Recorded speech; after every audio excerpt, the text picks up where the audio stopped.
Oliko se hyvä? Eikö se huomaa? Mä en oo ennen nähnyt sua täällä. Oot sä uusi? Joo, eka viikko Rovaniemellä. Mä pelän huomenna lentopalloa. Ai jaa.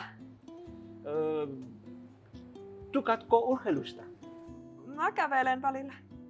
Okei, se on vähän kylmä kävelemään. No joo, mut toisaalta mä tykkään kylmästä ja mä tykkään jäätelöstä ja niin sä tykkäät lentopallosta? Joo, kyllä, tykkään. Näenkö sinut vielä täällä? Joo, mä olen joka päivä täällä. Mä olen Manuel. Kati. Hauska tutustua, Kati. Niin on. Mun pitää nyt lähteä. Joo, nähdään. Nähdään.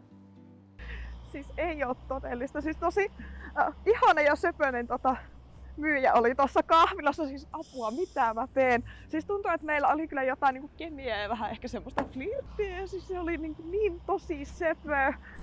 Et mitä mä teen?